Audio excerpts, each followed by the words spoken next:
Right, hello everyone, and welcome back to the Daily Update 1000 Days Challenge. It's day 648, so let's get things started. Alright, so like what I mentioned yesterday itself, I do see selling pressure in terms of a bearish candlestick itself, especially when Bitcoin closed with a very bearish candlestick. And definitely today was a really bearish candlestick across the board for crypto market in general, and also in terms of other traditional financial market wise, it's still a little bit bearish. But you can see, of course, right now Bitcoin is finding some sort of support, especially on the 30K mark. Personally, I do see that 30K mark would only be a small support in the meantime. Similarly, because of how strong we drop over here, I do see potential that we could actually burst through it in the coming 1 to 2 days, or perhaps in the next coming week itself is also definitely a possibility. So unless, of course, the key thing is we see a very strong bounce from here, that's where I'll be very keen to add in terms of position-wise, which means to say we can close very much above 35K within today or latest by tomorrow itself.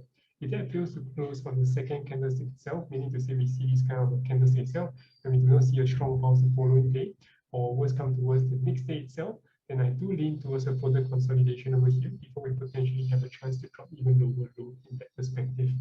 So right now I'm just waiting very cautiously, waiting for the candlestick to close for this particular day itself, and then also see the following candlestick itself as it continues further drop in terms of long-term buying opportunity in that sense.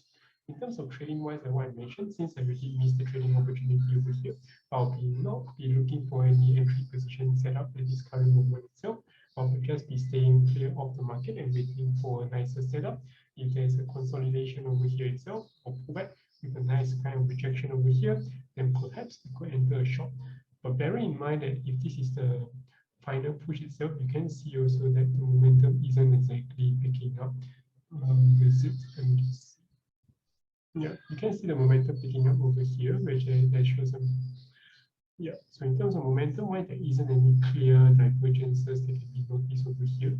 But what I do see in that sense is that definitely if you look in terms of weekly chart itself, we definitely still have room for further drop.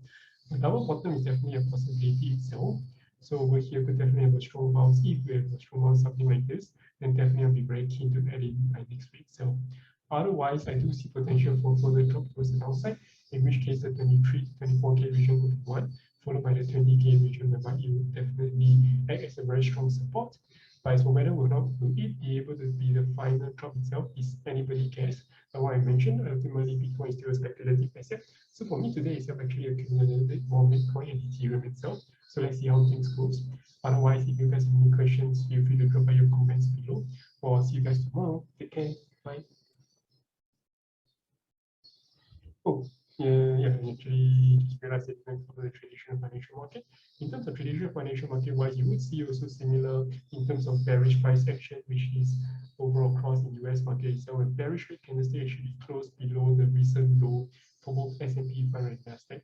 So that itself is a trigger point itself that if we do not close strongly up above by today or latest by tomorrow itself, then I would say that there is no longer potential for force break in terms of the downside, but it is more likely a confirmation that we are going to see further downside for the traditional financial market, in which case it will very much likely impact the crypto market just as well.